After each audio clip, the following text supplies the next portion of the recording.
And I'd now like to recognize Mr. Barr for 5 minutes.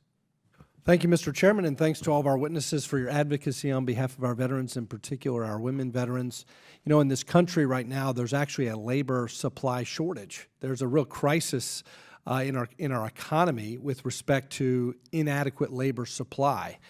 You know, I think the statistic now is 1.5 million job openings more than unemployed Americans right now. And so when you look at the veterans population, and in particular women veterans, it's a tremendous opportunity both for women veterans to achieve their potential in the labor market, but it's also a huge potential advantage for the employer community in this country to take advantage of the tremendous talents and skills and background and commitment and the ethic of putting a cause greater than oneself that women veterans bring to the labor market. I just came from a financial services committee hearing with the chairman of the Federal Reserve, and if there's one thing that's holding our economy back, it's the lack of skilled talent. Well, women veterans come into the labor market or come out of the military, go to school, and then come out of that experience with tremendous contribution capabilities.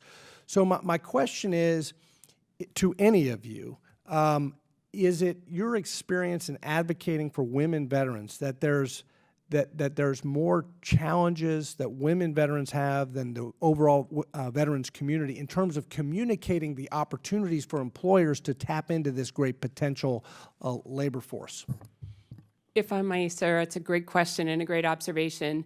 So what we have seen, it is an issue for both men and women coming out of the military to adequately describe their skills and talents. I think one of the things that we've seen through our Onward to Opportunity program, though, is that while they have this great experience, they need a particular training or credential in order to qualify for that civilian sector job.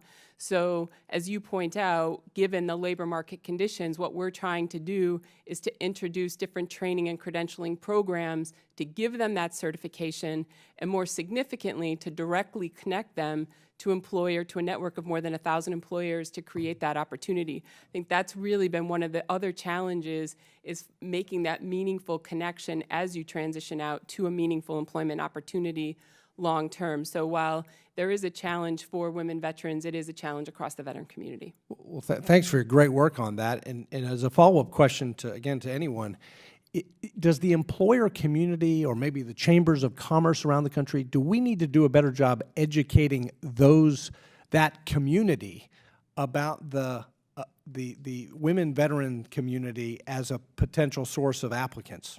If I might, sir, before joining the IVMF, I worked for J.P. Morgan Chase that started the Veterans Job Mission, which is now a coalition of more than 250 employers focused solely on hiring veterans and military spouses. I think there's been a great deal of progress made to educate employers on the value of hiring veteran talent and what it brings to the workforce. I think it's a constant educational process. I think that we get lulled into a sense of complacency when we look at the unemployment rates for our veterans, and I think that we can't let that happen. We have to stay focused on this as an ongoing effort. Does anyone else want to comment on those topics? Yes, sir. I also think that, again, although there are lots of initiatives, and I see all types of job fairs that say, hey, veterans come to job fairs, but I do know that mostly I don't see a lot of statistics that come back out of those job fairs, reference who was actually hired, what were the demographics that were hired. And I also know that mostly male veterans are targeted during those types of job fairs. So although the need may be there and opportunities may be there, they are not specifically, from my experience, targeting women veterans for those positions. Well, we need to get the word out, because boy, oh boy, what a tremendous opportunity for everyone involved. Final question, and it has to do with women veteran homelessness. Since 2010, veteran homelessness has gone down 49%, but women veteran homelessness has actually increased, sadly, by 7%. My hometown of Lexington, Kentucky has been confirmed by the United States Interagency Council on Homelessness at HUD and the VA as a community that has effectively ended veteran homelessness. My question is, why has veteran homelessness increased nationwide, and what can we do to address that particular issue?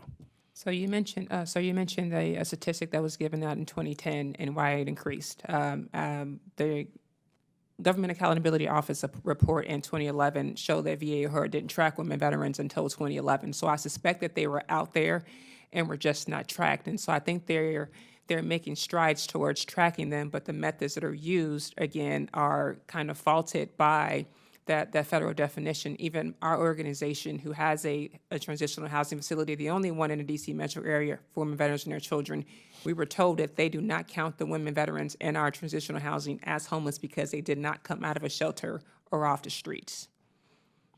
Thank you. My time has expired.